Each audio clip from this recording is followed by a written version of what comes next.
Olá, sejam bem-vindos e bem-vindas a mais esse encontro com a filosofia. Hoje nós vamos tratar de uma área importante da filosofia, que é a política. A política é uma área da filosofia. No assunto de hoje, a gente vai abordar as questões relacionadas ao capitalismo. Então, aqui o professor Isaías vai tratar a ideologia do capitalismo. Então, para começar, vamos dizer o seguinte: a ideologia do capitalismo é um conjunto de ideias e crenças que sustentam e justificam o sistema econômico capitalista. Agora, essa ideologia se manifesta em diversas áreas, como a economia, a política e a cultura, promovendo valores como a propriedade privada, a liberdade econômica, a busca pelo lucro e a competição. Então nós temos aí uma imagem que por si só já fala alguma coisa a respeito do modo de produção capitalista. Então agora nós vamos colocar algumas características da ideologia capitalista. A primeira delas é a propriedade privada. A crença de que os indivíduos têm o direito de possuir e controlar os meios de produção, como terras, fábricas, máquinas, etc. Então, essa é a questão da propriedade privada, que para muitos é inclusive um direito sagrado. Segundo, liberdade econômica. A ideia de que o mercado deve funcionar com pouca ou nenhuma interferência do Estado, permitindo que a oferta e a demanda, ou seja, que a oferta e a procura, determinem os preços e a alocação dos recursos. Mas será que isso acontece mesmo? Será que o que dá valor a uma mercadoria é a lei da oferta e da procura? Ou seja, tem muito feijão no mercado, pouca gente para comprar, o feijão vai baratear. É isso mesmo? Claro que isso tem a ver, mas não é tudo. O que vai verdadeiramente dar maior ou menor valor a uma mercadoria é a quantidade de trabalho embutido para a produção dessa mercadoria. E em terceiro plano, nós temos aí a busca pelo lucro, que é o incentivo à obtenção de ganhos financeiros como promotor da atividade econômica e do progresso. Então, como é que o progresso é gerado? Como é que a economia cresce? É quando as pessoas buscam o lucro, ou seja, acumular, além daquilo que é necessário. Em quarto lugar, nós temos a competição, que é a crença de que a concorrência entre empresas e indivíduos é um fator positivo, levando à inovação, eficiência e melhores produtos e melhores serviços. Isso, até certo ponto, é verdadeiro, mas cria um problema, não é? Que é aquela questão da meritocracia. Então, eu consigo adesão ao emprego porque eu tenho méritos, mas quem não tem tantos méritos assim tem que ficar desempregado, esse é um problema. Em quinto lugar, nós temos o individualismo, a valorização da iniciativa individual, da autonomia e da responsabilidade pessoal. Então isso aqui não parece ser uma coisa muito discutível. A gente precisa ter liberdade, a gente precisa ter atitudes individuais para levar qualquer projeto de vida em frente. Então isso não está relacionado diretamente só ao capitalismo. Em sexto lugar, nós temos a desigualdade social. Aí é um problema, pois é uma consequência frequentemente apontada do capitalismo, onde a concentração de riqueza e poder nas mãos de poucos pode levar a disparidades significativas na distribuição de renda e oportunidades. Então, essa questão da desigualdade é fundamental, porque quando a gente tem uma desigualdade econômica, isso também interfere no social. E isso é muito complicado porque a gente acaba tendo pessoas de primeira categoria e pessoas de segunda categoria. Será que isso é vantajoso para a convivência saudável dos seres humanos? Eu, particularmente, tenho as minhas dúvidas. Bom, agora nós vamos ter alguns pensadores que defenderam radicalmente a ideologia do capitalismo. O primeiro deles é o Adam Smith. Ele escreveu uma obra intitulada A Riqueza das Nações, que é considerada uma obra fundadora do liberalismo econômico. Então, o John Locke, na filosofia, começou a tratar do liberalismo, mas na economia nós vamos ter a figura de Smith. E ele defendia a mão invisível do mercado, onde a livre interação entre oferta e demanda levaria ao equilíbrio econômico e à prosperidade. Aí eu coloquei uma imagem dele com uma frase que eu nem vou ler a frase, mas eu vou colocar o espírito dela. Você depois pode ler a frase. Então, quando o padeiro produz pão e o professor produz aula, o padeiro não está querendo alimentar o professor. Ele está querendo ganhar o dinheiro dele. O professor, quando dá aula, não está querendo ensinar o filho do padeiro, está querendo ganhar o dinheiro dele. Acontece é que quando o padeiro produz pão pelo seu próprio interesse, e quando o professor produz aula pelo seu interesse, então vai ficar tudo bem, todo mundo vai ser feliz para sempre. Acontece é que pão você precisa comer todos os dias. E eu não sei se aula você precisa ter todos os dias. E aí já vai começar a questão da desigualdade, não é isso? Bom, então nós temos a figura do David Ricardo, então economista inglês, que desenvolveu a teoria das vantagens comparativas, argumentando que os países deveriam se especializar na produção de bens em que têm maior eficiência e trocar com outros países, promovendo o crescimento econômico global. Então, o Brasil tem muita madeira, vai beneficiar a madeira para trocar com o Chile, que produz muito cobre. Então, tem muito cobre lá no Chile, muita madeira aqui. O chileno se especializa em cobre, o brasileiro se especializa em madeira. A gente vai fazer troca e todo mundo vai viver feliz para sempre. Não sei se a coisa também funciona muito bem assim, porque a gente precisa saber o que a gente vai precisar consumir mais durante a nossa vida, se é madeira ou se é cobre. E isso vale para outras comparações também. Bom, aí nós temos o Thomas Malthus, que ele vai dizer que a produção de riqueza e de alimento cresce devagar, enquanto que a produção de gente aumenta demais. Então precisa ter um controle rigoroso da natalidade para que a gente possa ter uma vida economicamente equilibrada, para que o mundo seja equilibrado economicamente. E ele vai também dizer aí nessa frase que nós temos nessa imagem, que, na verdade, a miséria é uma coisa inevitável para o ser humano. E nós sabemos que a miséria é puramente uma questão política. Ela pode ser evitada. Se a gente estivesse investindo em alimentação mais do que a gente está investindo atualmente em guerras, provavelmente a miséria poderia ser erradicada do mundo sem maior problema. Não é verdade? Agora nós vamos ter a figura de Friedrich Hayek, que vai dizer o seguinte: então, o livre mercado e a liberdade individual devem ser os elementos essenciais para o funcionamento eficiente da economia e da sociedade. Então, a gente dando liberdade ao indivíduo sem dar as condições, será que verdadeiramente isso vai funcionar? É mais ou menos aquela história: eu não dou o peixe, eu dou o anzol e ensino a pescar. Beleza, mas você oferece as águas também? Porque não adianta eu ensinar uma profissão a um engenheiro e depois não ter mercado de trabalho para ele. Eu não ofereço um emprego, entendeu?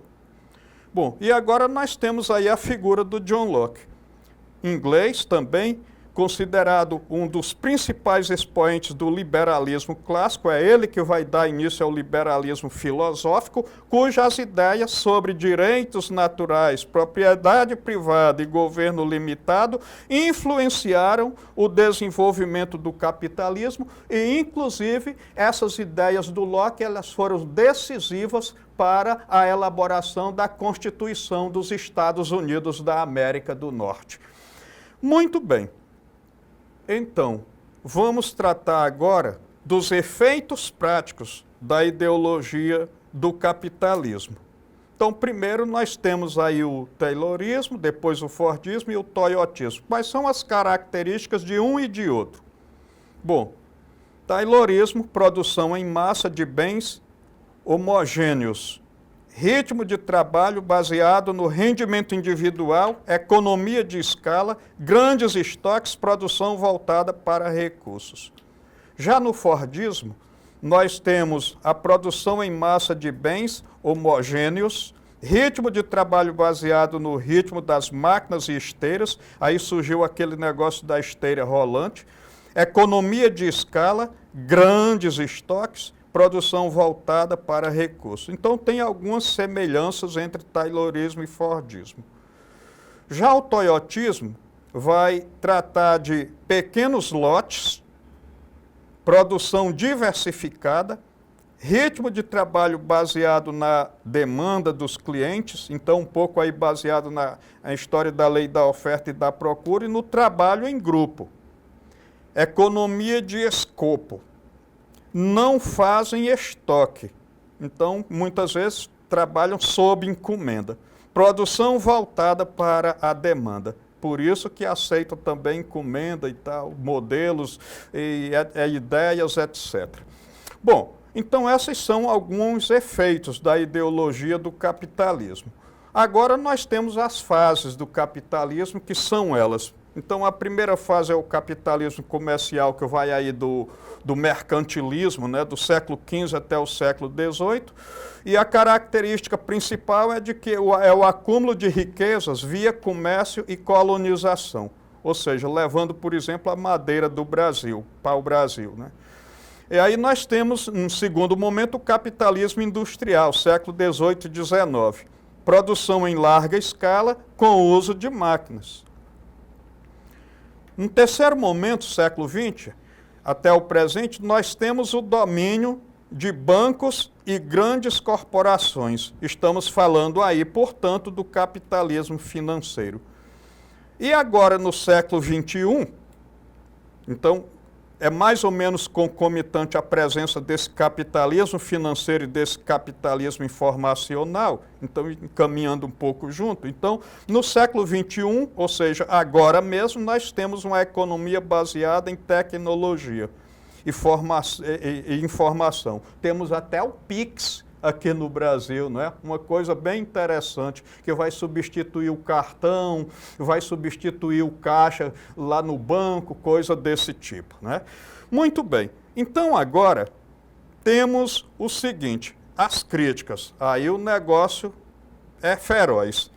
Críticas à ideologia do capitalismo. Então, os críticos argumentam que o sistema capitalista explora a mão de obra, pagando salários baixos e explorando os trabalhadores para aumentar os lucros, ou seja, para maximizar os lucros. Consumismo. O capitalismo é frequentemente acusado de promover um consumismo excessivo, levando ao desperdício de recursos e à degradação do meio ambiente. Crises econômicas. O sistema capitalista é sujeito a crises econômicas como recessões e depressões, que podem ter consequências desvantajosas, ruins, para a sociedade. E depois temos o imperialismo e a desigualdade no mundo inteiro. Críticas e críticos argumentam que o capitalismo leva à exploração de países em desenvolvimento, ou países emergentes, por parte de países desenvolvidos, perpetuando a desigualdade no mundo inteiro, a desigualdade global. Bom, agora quais são os principais críticos dessa ideologia capitalista? Em primeiro lugar, nós temos Karl Marx e Friedrich Engels, que juntos desenvolveram o socialismo científico e a ideia do comunismo, e criticaram o capitalismo por sua exploração da classe trabalhadora e pela concentração de riqueza nas mãos da burguesia. Depois nós temos Karl Polanyi, que é autor do livro A Grande Transformação, na qual ele analisa a evolução do capitalismo e seus impactos sociais, criticando a tendência do mercado de se transformar em uma esfera autônoma, separada da sociedade e da política. E eu poderia até acrescentar de forma ousada da religião. Aí nós temos Pierre-Joseph Proudhon, que vai dizer que o anarquismo é uma alternativa ao capitalismo. O anarquismo é mais radical do que o socialismo, do que o comunismo, criticando a propriedade privada e a exploração econômica, defendendo uma sociedade mais igualitária. Aí nós temos Vladimir Lenin, então, que governou a União Soviética, então líder da Revolução Russa, principal teórico do leninismo, adaptou a teoria marxista à realidade russa e liderou a construção do primeiro Estado socialista, a União Soviética. Aí nós temos a figura de Leon Trotsky, revolucionário e teórico marxista que desenvolveu a teoria da revolução permanente, criticou Stalin, o stalinismo, e queria o socialismo para o mundo inteiro. Aí ele se opôs ao Stalin, o Stalin mandou matar ele, né? Bom, então, agora outros pensadores. Nós temos Charles Fourier e Robert Owen, que são dois filósofos ligados àquela ideia do socialismo utópico, e depois a figura de Max Horkheim e Theodor Adorno, que fizeram lá na escola de Frankfurt uma crítica severa ao capitalismo, ao consumismo e àquilo que eles chamaram de indústria cultural. Agora nós temos outros pontos de vista. Aí, o nosso querido Papa Leão XIII, não é o Leão XIV, elaborou a encíclica Rerum Novarum, em 1891. E 40 anos depois, outro Papa, o Pio XI, elaborou o 40º ano, quer dizer, 40 anos depois da Rerum Novarum. Também criticou o capitalismo, especialmente por suas consequências sociais. Então, a exploração dos trabalhadores. Você imagina a igreja, a partir do Papa, dando o primeiro passo para fazer uma crítica ao capitalismo, defendendo os trabalhadores. É muito importante isso. Aí foi criada a DSI, né? A Doutrina Social da Igreja. Então, ainda hoje, a Rerum Novarum é um documento fundamental para a Igreja Católica para a defesa dos trabalhadores. Então, agora, depois da gente falar amplamente sobre essa questão da ideologia capitalista, vamos a uma atividade. A ideologia do capitalismo é um conjunto de ideias e crenças que sustentam e justificam o sistema econômico capitalista, ou, se você quiser, o modo de produção capitalista. Tal ideologia se baseia em determinados princípios que moldam seu funcionamento econômico e social. Qual das alternativas abaixo representa corretamente um desses princípios? Na letra A temos redistribuição igualitária da renda por meio do controle do Estado, controle estatal. Então é isso que o capitalismo quer mesmo? Letra B, supressão da propriedade privada em favor do bem coletivo. Então o capitalismo quer acabar com a propriedade privada? Letra C, livre concorrência entre empresas e indivíduos no mercado. Letra D, controle centralizado dos meios de produção pelo governo. Letra E, prioridade do planejamento estatal em detrimento da iniciativa privada. Bom, creio eu que já dá para ter uma ideia de qual seja a resposta a essa questão. Já dá para a gente seguir? Você já fez aí a sua opção? Então agora vamos lá. A letra C. Livre concorrência entre empresas e indivíduos no mercado é a resposta da nossa atividade. Então agora, para concluir, podemos dizer o seguinte: a ideologia do capitalismo é um conjunto de ideias e crenças que sustentam o sistema econômico capitalista, promovendo valores como propriedade privada, liberdade econômica, buscando sempre pelo lucro e gerando competição. O capitalismo é frequentemente caracterizado por ciclos de expansão e contração econômica, também conhecidos como crises econômicas. Ao mesmo tempo em que enfrenta críticas relacionadas à exploração do trabalho, consumismo, crises econômicas e desigualdade, a ideologia do capitalismo mantém sua hegemonia no mundo. Pergunta: professor, então será que um dia o capitalismo vai acabar e a gente vai ter o socialismo?